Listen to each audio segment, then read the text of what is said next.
Every time Democrats scream, that's racist, every single time it happens, fewer people turn their head and look. And that's where we are right now.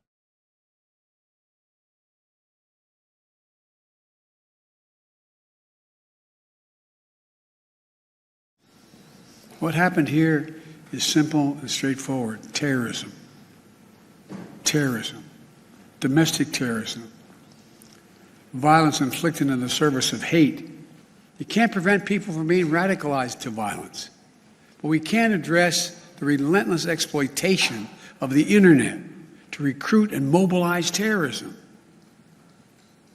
We just need to have the courage to do that, to stand up. There you had yesterday Joe Biden addressing the country about Buffalo. We've discussed the aftermath of that attack here on the show, and it's the most straightforward and morally obvious thing you could ever imagine, that what happened in Buffalo is a horrific, awful crime, an act of pure evil.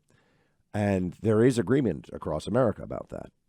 Any American who wouldn't think so would be also a psychopath in need of probably being taken out of society and kept in some kind of a facility, right? I mean, this is the worst kind of mass murder. So we have clarity on that point. There's no disagreement on that point at all. Now we talk about what can you do to stop this sort of thing. It's interesting to watch how the Democrats mobilize against very specific individuals, naming people even that they say create a climate of hate. Now, I remember, for example, very clearly during the BLM era and during some of the anti-cop rhetoric that occurred, there were people who would chant "pigs in a blanket, fry them like bacon," racist murdering cops need to stop now. I mean, all the cops are racist murderers constantly. This was I saw this at protest.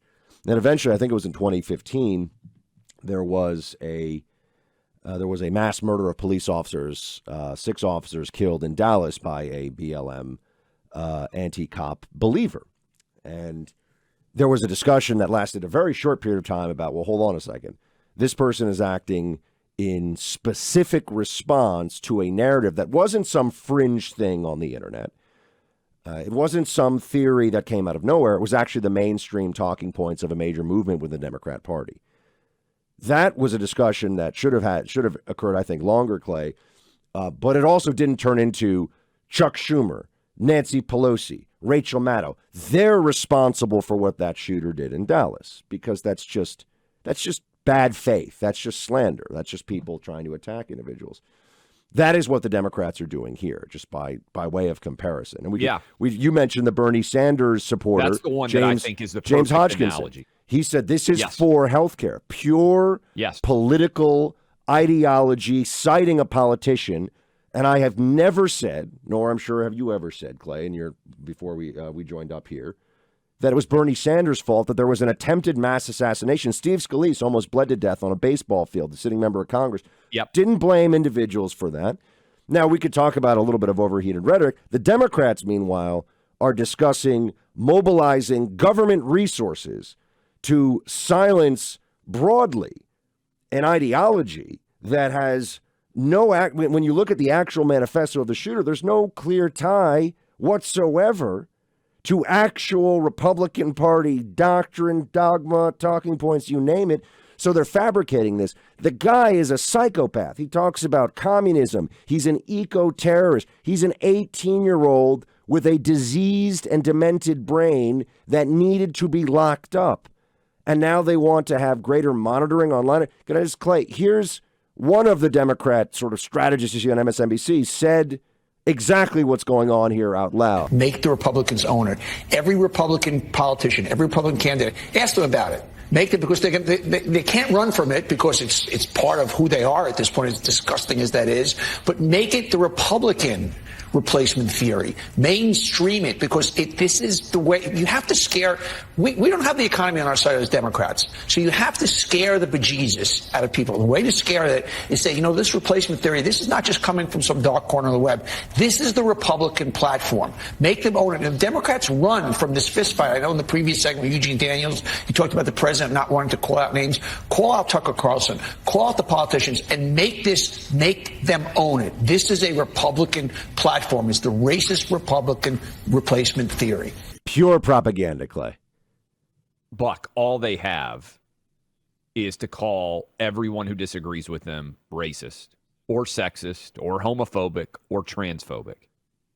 And what they are finding, I think, and I want to talk more about this kid, because I do think there are some interesting stories. Maybe at the top of the next hour, dive into that, because I don't want to say his name because I hate giving credence to these lunatic shooters, no matter what their motivations are. But what is going on here, Buck, is you've got the boy who cried wolf scenario. Every time Democrats scream, that's racist, every single time it happens, fewer people turn their head and look. And that's where we are right now. There is a massive tidal wave building of people who recognize that that is their entire party platform right now. It is to label everything as racist and then to try to cancel people. That's basically the entirety of the Democrat Party platform right now.